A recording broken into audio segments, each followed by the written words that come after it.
ยอดหมอหญิงป๋อหย่าข้าไม่ต้มยาข้าจะทำกับข้าวตอนที่หนึ่งเวลาเปลี่ยนสัญชาตญาณไม่เปลี่ยนเมนูปลานึ่ง5 สีสยบไฟในห้องสมุดคณะแพทยศาสตร์กลางเมืองกวางโจวที่แม้จะมีผู้คนมากมายแต่ก็รู้สึกเงียบเหงาอย่างบอกไม่ถูกป๋อหย่านักศึกษาแพทย์สาวผู้รักการอ่านและมักจะมาฝังตัวอยู่ในห้องสมุดเป็นประจำเธออ่านหนังสือแทบจะทุกเล่มในห้องสมุด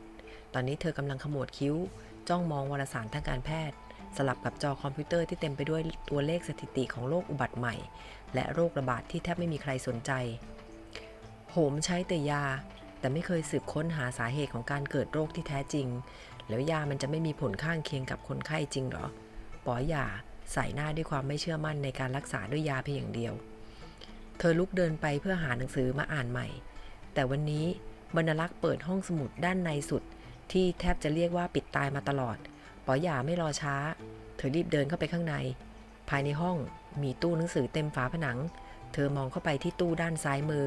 แล้วค่อยๆเดินเข้าไปช้าๆเหมือนมีแรงดึงดูดอะไรบางอย่างสายตาของเธอเหลือบไปเห็นหนังสือเล่มหนึ่งที่วางซุกอยู่ด้านในสุดของชั้นและมีหนังสือเล่มอื่นบดบังอยู่เธอเอื้อมมือเข้าไปหยิบหนังสือปกหนังเก่าแม้จะไม่มีฝุ่นจับแต่ก็แทบจะมองไม่เห็นตัวอักษรเธอเอื้อมมือไปสัมผัสตัวอักษรบนหน้าปกแต่แล้วก็กลับเกิดความร้อนประหลาดแล่นผ่านปลายนิ้วเข้าสู่หัวใจเธอค่อยๆเปิดหน้าปกหนังออกด้านในเป็นกระดาษสีเหลืองกรอบหน้าแรกปรากฏตัวอักษรผู้กันจีนโบราณที่เขียนไว้ว่าเมื่อยาขมไม่อาจยื้อชีวิตจงปล่อยให้รสชาติแห่งอาหารละมุนลิ้นเป็นผู้ทำลายความเจ็บป่วยให้หายไปทันใดนั้นแสงเรืองรองสีทองสว่างวาบก็พุ่งออกจากหน้ากระดาษป๋อหย่าตาพร่าจนแทบไม่เห็นอะไรแต่เธอกลับได้กลิ่นหอมละมุนของอาหารสมุนไพรอบอวลไปทั่วห้องแสงหมุนวนรอบตัวเธอจนภาพห้องสมุดที่เธอยืนอยู่ค่อยๆจางหายไปป๋อหย่าค่อยๆลืมตาขึ้นมาเพราะแสงจ้าทำให้เธอมองไม่เห็นอะไรแต่เธอกลับแปลกใจที่เบื้องหน้าที่เธอเห็นกลับกลายเป็นป่าชื้นมีแสงอาทิตย์สาดส่องลงมาบนใบไม้ไม่มีตู้หนังสือไม่มีฝาผนังห้อง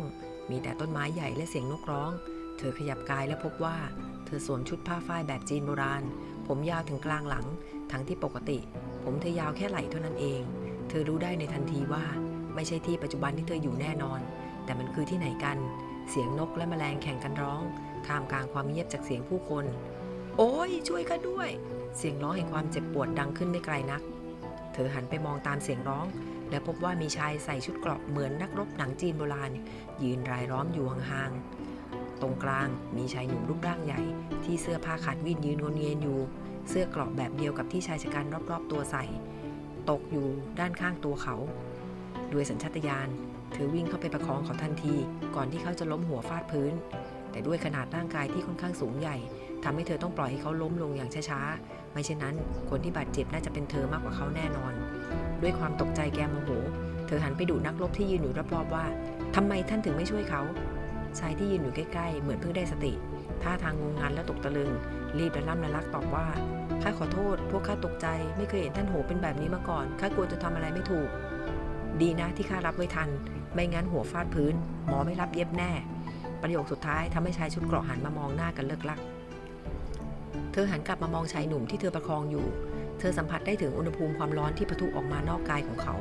แล้วด้วยสัญชาตญาณความเป็นหมอเธอรู้ได้ทันทีว่าเขาป่วยหนักกว่าที่คิดท่านอ้าปากให้ข้าดูลิ้นหน่อยลิ้นของเขาแดงก่ำจนม่วงมีฝ้าสีเหลืองหนาและแห้งกลางราวกับทุ่งหญ้าถูกแดดเผาพิษร้อนรุนแรงเข้าสู่ตับและปอดขืนรอให้หมอมาตรวจหรือต้มยานานเป็นช่วยยามเขาไม่รอดแน่ที่พักอยู่ไกลไหมเธอหันไปถามชายชะกันข้างๆเรามีที่พักชั่วคราวพอให้ท่านโหพักได้แต่เราไม่มีหมอไม่รู้จะจัดการอย่างไรหนึ่งในนั้นตอบด้วยเสียงสั่นเครืองั้นพวกเจ้ารีบนำท่านกลับไปยังที่พักข้าเป็นหมอข้าจะจัดการเองเหล่าชายชะกันรีบพาท่านโหที่เหล่านักรบเรียกเข้าไปภายในที่พักชั่วคราวอย่างรวดเร็วป๋อหย่ารู้อาการเบื้องต้นแล้วเธอต้องบรรเทาอาการก่อนที่ไฟในตัวเขามันจะลุกลามและฆ่าชีวิตเขาในไม่ช้าท่านพอจะหาถั่วเขียวและรากบัวป่าให้ข้าได้หรือไม่นานนักหนึ่งในนักรบก็นำสิ่งของที่ป๋อหย่าถามหามาให้นางจัดการต้มถั่วเขียวและรากบัวป่าอย่างใจเย็นใช้เวลาเพียง 2-3 มื้อใจแกงอุ่นๆก็พร้อมจะช่วยดับพิษร้อนให้ท่านโหเธ เธอประคองท่านโหที่ตอนนี้แทบจะไม่มีสติสัมปชัญญะอยู่แล้วป้อนน้ำแกงให้เขาช้าๆท่านโหยังไม่ลืมตาแต่ว่ารับรู้ถึงน้ำแกงอุ่นเขากลืนน้ำแกงลงคออย่างยากเย็นด้วยพิษไข้และอาการบวมในคอและลิ้นทันทีที่น้ำแกงอุ่นๆลงถึงท้องไม่นานนักความร้อนรุ่มดังไฟสุมก็ค่อยๆจางหายไปชายผู้ทรงอำนาจลืมตาขึ้นมองใบหน้าป๋อหย่าแม่นางเป็นใครเธอหันมองหน้าเขาตรงๆแล้วนึกในใจว่าตกลงข้าเป็นใครข้ายังไม่มั่นใจเลยจะเรียกว่าแม่นางย้อนยุคหรือจะตอบว่าข้าเป็นนักศึกษาแพทย์ปี5แต่ไม่ว่าจะตอบอะไรความจริงก็ต้องทำให้เขาตกใจหรือไม่ก็หาว่าข้าบ้าแน่ๆนางจึงตอบไปเพียงว่าข้าเป็นเพียงหมอชนบทที่อาศัยอาหารเป็นยาเจ้าค่ะท่านโหพยักหน้าเล็กน้อยสัมผัสได้ถึงพลังชีวิตที่คืนกลับมาก่อนจะสั่งเสียงเข้มกลับเข้าเมืองหลวงทันทีเมื่อมาถึงเมืองหลวงท่านโหถูกพาเข้าห้องพักทันทีส่วนป๋อหย่าเธอรีบเข้าครัวเป็นอย่างแรกเมื่อก้าวเข้าไปยังไม่ทันพ้นชายคาเธอได้กลิ่นยาต้มกลิ่นขมจัดรุนแรงแบบที่ไม่ต้องชิมก็รู้รสนางไม่สนใจใครเดินตรงเข้าไปที่วางหม้อและมีดโชคดีที่ในครัวมีวัตถุดิบมากมายให้ป๋อหย่าได้เลือกใช้เรียกว่าเยอะกว่าสมัยปัจจุบันที่เธออยู่เสียอีกเสียเพียงแต่ว่ามันโบราณไปหน่อยไม่มีเครื่องปั่นหรือว่าไมโครเวฟให้ใช้ไม่นานป๋อหย่าก็ต้มน้ำแกงกลิ่นหอมมันเป็นกลิ่นของลูกแพรและดอกสายน้ำผึ้งนั่นเองเธอหันไปเห็นปลาหิมะวางอยู่ใกล้กับอ่างน้ำเป็นโอกาสดีจริงเชียวเธอรีบนำปลามาล้างทำความสะอาดแล้วหยิบมีดปลายแหลมค่อยๆกรีดลงบนเนื้อปลาอย่างรวดเร็วไม่นานนักปลาสีขาวนวลก็กลายร่างเป็นดอกโบตันเบ่งบานเธอเปิดฝาหม้อออกแล้ววางจานปลาดอกโบตันไว้ตรงกลางนึ่งบนน้ำที่เดือดพล่านนั่นจะทำอะไรป๋อหย่าสะดุ้งนางเป็นใครมาวุ่นวายอะไรที่นี่ข้าเป็นหมอหลวงดูแลท่านเจิ้นเป่ยโหตอนนี้ท่านไอจนเป็นเลือดข้ากำชับให้ต้มสมพันปีเพื่อรักษาแต่เจ้ากลับมานั่งนึ่งปลาอย่างนั้นหรือเสียงตวาดจากหมอหลวงอาวุโสดังขึ้นป๋อหย่าหันไปมองหน้าแล้วก้มหัวคำนับแต่ไม่ได้พูดอะไรต่อนางใช้ช้อนเงินตักน้ำแกงสีใสขึ้นมาชิมเบาๆโสมพันปีของหมอหลวงหวังคือยาพิษสำหรับท่านโหในตอนนี้เจ้าค่ะบังอาจหมอหลวงตวาดเสียงลั่นครัวแต่ป๋อหย่าหาได้เกรงกลัวไม่ขณะอาจารย์หมอที่ว่าดุที่สุดในคณะป๋อหย่ายังไม่กลัวเลยแล้วท่านผู้เฒ่าขี้วายคนนี้จะมาทำอะไรข้าได้ท่านโหไม่ได้ป่วยเพราะลมหนาวแต่ป่วยเพราะธาตุไฟตกค้างลิ้นมีฝ้าหนาสีเหลืองขอบแดงจัดรอยหยักฟันชัดเจนนั่นแปลว่าลำไส้ร้อนจัดจนกระทบปอดยิ่งอัดสมที่รุนแรงเข้าไปก็เท่ากับส่งท่านโหไปปรโลกเร็วขึ้น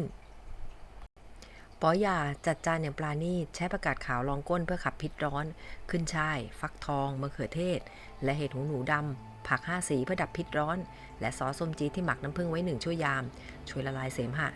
นางค่อยๆวางปลาหิมะในรูปดอกโบตันลงไปตรงกลางพร้อมตักน้ำแกงราดไปบนตัวปลาและเครื่องจัดจานพร้อมยกไปเสิร์ฟให้ท่านโหที่นอนซมอยู่บนเตียงตั้งแต่กลับมาแม้จะได้แกงถั่วเขียวรากบัวบรรเทาอาการมาแล้วบ้างแต่ด้วยความร้อนในกายที่สะสมรวมถึงความเครียดเคร่งจากการสู้รบมาหลายวันเขาก็ยังไม่มีแรงแม้แต่จะลุกจากที่นอน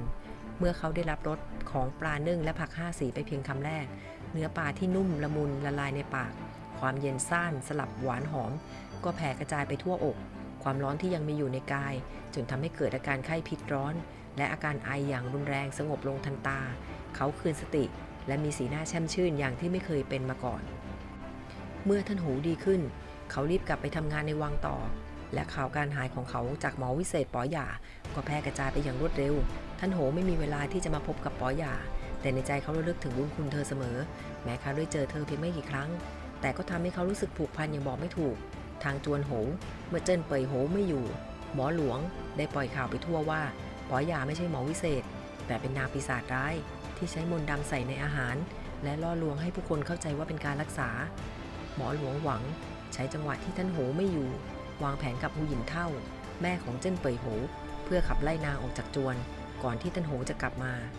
นางหมอโอหังเจ้าใช้เพียงวิชาทำครัวมาลบหลู่ตำราแพทย์หลวง